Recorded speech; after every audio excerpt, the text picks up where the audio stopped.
नमस्कार, स्वागत है आप सभी का एनएफ न्यूज पर। मैं हूं आपके साथ रोहित। पिछले कुछ दिनों में या कुछ महीनों में जो कुछ भी बांग्लादेश में हुआ हिंदुओं के साथ, वो सबने देखा और लगातार यही कहा जा रहा था कि मोदी सरकार को एक्शन लेना चाहिए बांग्लादेश पर, मोहम्मद यूनुस पर। लेकिन क्या डायरेक्ट हमला कर दिया जाए, ये एक चारा नहीं था। धीरे धीरे जिस तरीके से बहुत कूटनीति करके बांग्लादेश को तोड़ा गया है, अब उसी कड़ी में भारत ने बांग्लादेश से ट्रांसशिपमेंट समझौता भी तोड़ लिया। अब इससे क्या फायदा होगा, ये क्यों किया गया, वरिष्ठ पत्रकार पंकज बसु मेरे साथ हैं, उनसे ही इस बात पर चर्चा करेंगे। पंकज जी, सबसे पहले तो समझाइए, ट्रांसशिपमेंट समझौता क्यों तोड़ा गया, क्या है? नहीं, सबसे पहले तो ये है क्या। 2020 में शेख हसीना जब आई थी भारत, तो उस वक्त ये समझौता, और जब आप मैप देखिएगा बांग्लादेश का मैप, तो चाहे वो चाइना के साथ उसे व्यापार करना हो, या म्यांमार के साथ व्यापार करना हो, या फिर नेपाल या भूटान के साथ व्यापार करना हो, या फिर यूरोप में अपने सामान भेजने हो, अरब में सामान भेजने हो, तो वो कैसे भेजता था पहले? क्योंकि जब मैप ध्यान से देखिएगा तो नीचे से पूरा सी से होके उसको भेजना पड़ता। तो समझौता ये था कि हम अपना सामान पहले भारत में भेजेंगे, और चूंकि भारत से इन देशों की सीमाएं बहुत नजदीक है, और वहां से फिर भारत डिस्पैच कर देगा उस सामान को। जैसे मैं उदाहरण के लिए बताता हूं कि मान लिया कि बांग्लादेश में टेक्सटाइल्स, वहां कपड़ा उद्योग है जो रेडीमेड गारमेंट्स भेजते हैं, वहां से औसतन हर रोज 20 ट्रक ढाका से खुलती थी और वो कलकत्ता आती थी। और कलकत्ता में वहां तक सिर्फ बांग्लादेश की जिम्मेदारी थी, और कलकत्ता से दिल्ली जो इंदिरा गांधी अंतर्राष्ट्रीय हवाई अड्डा है, वहां भारत सरकार उनको भेज देती थी, और वहां से भारत सरकार जिस देश में उन्हें भेजना होता था, जाना होता था, वहां से भारत सरकार, वो क्योंकि अंतर्राष्ट्रीय हवाई अड्डा है इंदिरा गांधी इंटरनेशनल एयरपोर्ट, यहां से सारे देशों के लिए कार्गो शिप खुलते हैं, मतलब जो जहाज हैं, हवाई जहाज, वो खुलते हैं। ये फायदा था। अब चाह कर भी जो बांग्लादेश है वो नेपाल कैसे भेजेगा अपना सामान, आप बताइए। भारत अगर रद्द कर दिया समझौता, तो कर दिया है बिल्कुल, या फिर भूटान कैसे भेजेगा, या फिर जो अगर भेजना है, मान लिया कि चाइना कोई सामान भेजना है, ये मोहम्मद यूनुस जो चाइना में जाकर बकवास तो कर रहा है कि भारत लैंडलॉक्ड है, लेकिन ये सोच नहीं रहे थे कि सीधे वहां से उनका सामान निकलता था और सिलीगुड़ी होते हुए सीधे चाइना चला जाता था। वही तो सवाल है कि 4 दिन पहले, 10 दिन पहले प्रधानमंत्री नरेंद्र मोदी जिस तरीके से मोहम्मद यूनुस से मिल रहे थे, तो खूब सवाल उठा कि मोहम्मद यूनुस को तो हड़का देना था, उन्हें सही भाषा में जवाब दे देना था। लेकिन अंतर्राष्ट्रीय मंच पर बहुत सौम्यता से, बहुत अच्छे से मिले, और फिर उसके कुछ ही दिनों बाद ये फैसला, यही कूटनीति है। वो बिम्स्टेक की बैठक थी, वहां सबको एक दूसरे के साथ मिलना ही था, वो आप दोस्त हो या दुश्मन हो। सबसे बड़ी बात पता है कि हमारे यहाँ डिप्लोमेसी पता नहीं समझ में आती या नहीं, या फिर जानबूझ के भी लोग करते हैं। कहां गई लाल आंखें, क्यों नहीं बांग्लादेश पे हमला कर दिया, काट डालो बांग्लादेश को, इस तरह की बातें होते रहती हैं। जो लोग जानते हैं, जो समझते हैं इंटरनेशनल डिप्लोमेसी, ऐसे नहीं होता कि सामने वाले, तो फिर पाकिस्तान और भारत में क्या फर्क है? देखिए, यहां भी जो भारत है वो ग्लोबल प्लेयर है जी, दुनिया के 5 बिग डैडीज में आता है, और ये इस तरह की हरकतें नहीं कर सकता कि मार देंगे, चीर देंगे, फाड़ देंगे, मिसाइल गिरा देंगे। और करना भी होगा ना, तो वो भाषण नहीं देगा। पहले चलता था अपने देश में कि जो भी आता था कहता था कि दाऊद को घसीट कर लाएंगे। अरे जब लाना होगा तो ले आएंगे, और कैसे लाएंगे वो हम देखेंगे। जैसे तहब्बुर के लिए आए। हाँ, मंच से भाषण थोड़ी ना देना है। अब देखिए बांग्लादेश जो भी कर रहा है, अब बांग्लादेश चाइना गया, वहां उन्होंने कहा, चाइना से जिस तरह उन्होंने समझौते किए, भारत के पास क्या था कि हम तुम्हारी मदद क्यों करें, रद्द कर दिया। अब जितना इन्वेस्टमेंट चाइना से लेकर आए नहीं मोहम्मद यूनुस, उससे ज्यादा का नुकसान हो गया इनको।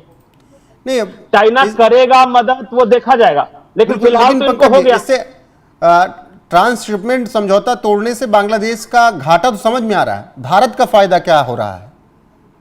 भारत का फायदा ये हो रहा है कि मान लिया कि एक टेक्सटाइल मार्केट से समझिए, दुनिया भर में इंडिया और बांग्लादेश दोनों कंपटीटर हैं।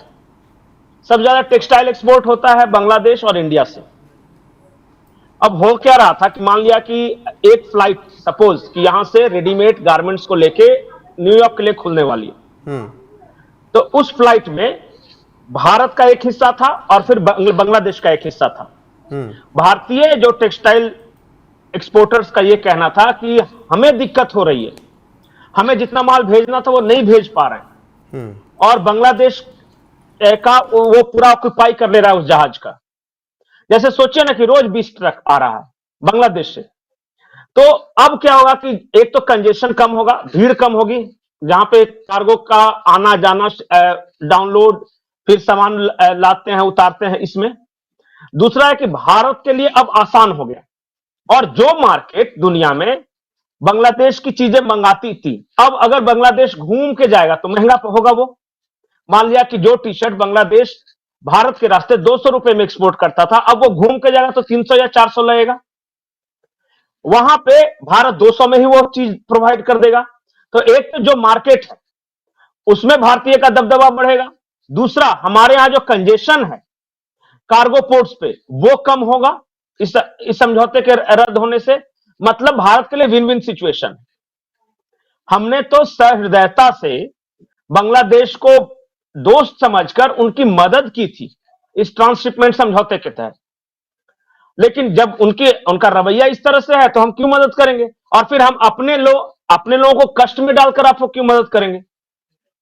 और सिर्फ एक चीज की बात नहीं है, आपकी आवाज चली, सिर्फ एक चीज की बात नहीं है। मैं ये कह रहा हूं कि सिर्फ ऐसा मत समझिए कि टेक्सटाइल्स, जितनी चीजें जाती, जैसे कि मसाले अगर बांग्लादेश से जाना है नेपाल, तो हम पहले कलकत्ता पोर्ट पे, आखिर तो भीड़ बढ़ती है ना, इस वजह से स्पेस तो लेते हैं ना वो हमारे चीज, जो कार्गो प्लेन्स वगैरह जाते हैं उसका। अब नहीं जाएंगे, हमारा मसाला जाएगा, हमारा टेक्सटाइल्स जाएगा।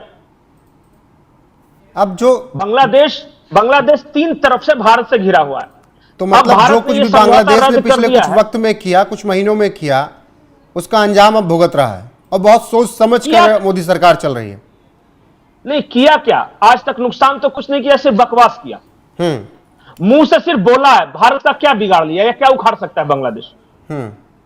सिर्फ यही कहा है कि हम पाकिस्तान के साथ मिलकर दिल्ली पर कब्जा कर लेंगे, तो चाइना तुम आ जाओ, तो पाकिस्तान तुम आ जाओ, यही सब बातें की है ना। नुकसान क्या किया है, और देखिए सिर्फ बातें करने का क्या नुकसान हुआ, 1,000 करोड़ सालाना नुकसान हो गया ये उनका। अब मोहम्मद यूनुस कह रहे कि भारत के प्रधानमंत्री से हम बातचीत करना चाहते हैं, सो हम इसमें फिर से दोबारा विचार करने का आग्रह करेंगे। अरे भाई, जब तुमको पता है कि तुम 3 तरफ से भारत से घिरे हुए हो, तुम्हारे सिर्फ नीचे का रास्ता से दुनिया में तुम कांटेक्ट में आ सकते हो, बताओ। अच्छा, चाइना इसे कैसे कर सकता है, कहां से चाइना लाएगा बांग्लादेश को मदद करने के लिए। कहीं ना कहीं तो भारत से के ऊपर से उड़ के जाना होगा। तो जब तुम्हें पता है कि तुम चारों तरफ से भारत पे डिपेंड हो, तो फिर क्यों बकवास करना। तुमको क्या लग रहा था कि तुम सब जिहादी हो और बाकी भारत ऐसे बैठा हुआ है। यही भ्रम में पाकिस्तान बर्बाद हुआ। एक उदाहरण तो सामने देखो ना, तुम्हारे यहां किस चीज की कमी थी, तुम्हारी जीडीपी बढ़ रही थी, तुम्हारा टेक्सटाइल एक्सपोर्ट्स नंबर 1 था, तुम संपन्न हो रहे थे, सब कुछ ठीक चल रहा था। तुम्हें एक चुल मची कि इस्लामिक रेडिकलाइजेशन करना है, और उस चुल के चलते देखो तुम्हारे देश का क्या हाल हो गया। वही बर्बादी का कारण बन गया। जिन लोगों ने किया क्या वो खुद आबाद रह जाएंगे क्या।